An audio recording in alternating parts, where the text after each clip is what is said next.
Rini and George എന്ന യുവനടിയുടെ തുറന്നു പറച്ചിൽ ഇപ്പോൾ കേരള രാഷ്ട്രീയത്തിൽ വലിയ ചർച്ചകളായിരിക്കുകയാണ്.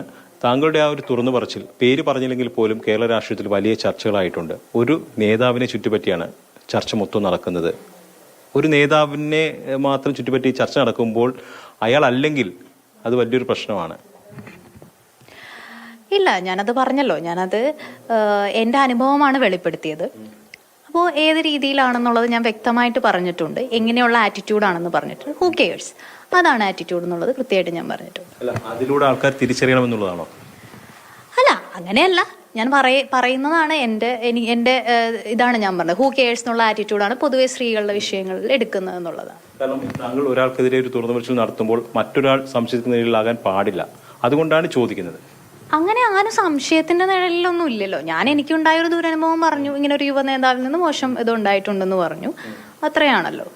യുവ നേതാവിന്റെ ഈ മോശം പെരുമാറ്റം അത് പാർട്ടിയിലെ തന്നെ മുതിർന്ന നേതാക്കളോട് പരാതിപ്പെട്ടിരുന്നു. പക്ഷെ എന്നിട്ടും അയാളെ കറക്റ്റ് ചെയ്യാൻ താങ്കളുടെ ഉദ്ദേശം പറയുന്നത് ഇയാളെ കറക്റ്റ് ചെയ്യണം എന്നുള്ളതാണ്. അത് ഉണ്ടായില്ല. കറക്റ്റ് ചെയ്യണം, അതല്ലെങ്കിൽ എന്താണ് നടപടി എന്ന് വെച്ചാൽ അത് ആ പ്രസ്ഥാനം എടുക്കേണ്ട കാര്യമാണ്. പക്ഷെ കൃത്യമായിട്ട് ഇങ്ങനെ ഒരു അനുഭവം ഉണ്ടായപ്പോൾ ആ അനുഭവത്തെക്കുറിച്ച് നമ്മൾ പല ഫോറങ്ങളിലും അത് അവതരിപ്പിച്ചിട്ടുണ്ട്. ഞാൻ കൃത്യമായിട്ട് അത് ചെയ്തിട്ടുണ്ട്. മറുപടി ഉണ്ടായില്ല. അതാണ് ഞാൻ പറഞ്ഞത്. പൊതുവെ സ്ത്രീകളുടെ വിഷയങ്ങളിൽ ഹൂ കെയേഴ്സ് എന്ന ആറ്റിറ്റ്യൂഡാണെന്നുള്ളത്. മറുപടിയിലല്ലോ, സ്നേഹവാക്കുകളും മറുപടിയിലും അല്ലല്ലോ കാര്യം. എന്ത് പ്രവർത്തിക്കുന്നു എന്നുള്ളതിലാണല്ലോ കാര്യം. കേരളത്തിന്റെ പ്രതിപക്ഷ നേതാവ് താങ്കളുടെ MLA കൂടിയാണ്. അതെ അതെ, ഇതിനോട് പറഞ്ഞിരുന്നല്ലോ സ്വാഭാവികമായിട്ടും. അല്ല, ഞാൻ പറഞ്ഞല്ലോ, ഞാൻ ഇന്ന വ്യക്തി എന്ന് എടുത്ത് പറയുന്നില്ല. പ്രതിപക്ഷ നേതാവ് ചെറിയ ആളല്ല. ചെറിയ ആളല്ല, പക്ഷെ ഞാൻ അങ്ങനെ എടുത്ത് പറയുന്നില്ല. ഞാൻ പറഞ്ഞതെന്ന് വെച്ചാൽ പല സ്ഥലങ്ങളിലും ഇത് നമ്മൾ സംസാരിച്ചിട്ടുണ്ട് എന്നുള്ളത് തന്നെയാണ്. താങ്കൾ ഇത് പറയുമ്പോൾ ഒരുപാട് പേരെ ഇങ്ങനെ സംശയത്തിന് നിർത്തുന്നുണ്ട്. അല്ല, അതുകൊണ്ടാണ് ഒരു പോയിന്റ് ചെയ്ത് പറഞ്ഞു കഴിഞ്ഞാൽ കുറച്ചും കൂടെ വ്യക്തത വരും. അല്ല, ഞാൻ ഇത്രയെങ്കിലും വെളിപ്പെടുത്താനുള്ള ഒരു ഇത് കാണിച്ചല്ലോ. ഞാൻ ഇനി എന്താണ് ചെയ്യേണ്ടത് എന്നുള്ളത് ഞാൻ തീരുമാനിക്കണമല്ലോ. അതെന്റെ സ്വാതന്ത്ര്യമാണ്, എന്റെ വ്യക്തിപരമായ സ്വാതന്ത്ര്യമാണ്. അതിനുള്ള സ്വഭാവമുള്ളവരെ സമൂഹത്തിന് മുന്നിൽ നമ്മൾ തുറന്നു കാട്ടണമല്ലോ.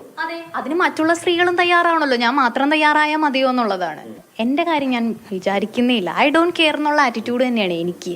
കാരണം ഞാനത് കൃത്യമായിട്ട് എൻ്റെ ഇതിൽ തന്നെ കൈകാര്യം ചെയ്തു പോയിട്ടുണ്ട്. അതിനെനിക്ക് വിഷയമില്ല. പക്ഷെ ചില പാവം പെൺകുട്ടികൾ ഇതിലൊക്കെ വീണു പോകുന്നുണ്ട് എന്നുള്ളൊരു വിഷമം, അതിന് ചില ആളുകൾ സംരക്ഷണം നിന്നു കൊടുക്കുന്നു എന്നുള്ള വിഷമമാണ് എന്നെ അലട്ടുന്നത്. ഉന്നതരാണ് ഈ സംരക്ഷണം കൊടുക്കുന്നത്. അല്ല, അങ്ങനെ പല സംരക്ഷണങ്ങളും ഉണ്ടാവുമല്ലോ. അല്ലെങ്കിൽ ഇത്രയും ധൈര്യം എങ്ങനെ ഉണ്ടാവുന്നു? അതായത് ഈവൻ പ്രസ്ഥാനത്തിന് ഉള്ളിലുള്ളവരുടെ വീട്ടിൽ പോലും ഇത്തരത്തിൽ അനുഭവങ്ങൾ ഉണ്ടാവുന്നുണ്ടെങ്കിൽ എങ്ങനെ ഈ ധൈര്യം ഉണ്ടാവുന്നു? അപ്പൊ തീർച്ചയായിട്ടും കാരണം ഈ പ്രസ്ഥാനത്തിലുള്ള നേതാക്കന്മാരുടെ കുടുംബത്തോലികൾ പ്രശ്നങ്ങൾ ഉണ്ടാക്കുന്നു.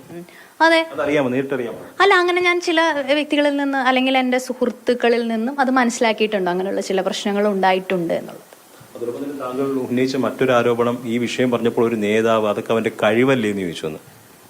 അതെ അതെ, മിടുക്കല്ലേ എന്നുള്ള രീതിയിലുള്ള ഒരു സംസാരം, അത് അവന്റെ മിടുക്കായിട്ടല്ലേ കാണാൻ പറ്റുള്ളൂ. അത് തെളിവുകൾ നശിപ്പിക്കുന്ന ഒരു സ്വഭാവമുണ്ട്.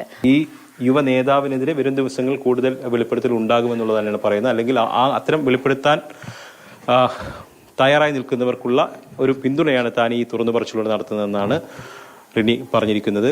എന്തായാലും ആ നേതാവിന്റെ പേര് തുറന്നു പറയുന്നില്ല, പക്ഷേ സൂചനകൾ കൃത്യമായി നൽകുന്നുമുണ്ട്. വിജേഷ് പുതുവശ്ശേരിക്കൊപ്പം S. അരുൺ ശങ്കർ, മാതൃഭൂമി ന്യൂസ്, കൊച്ചി.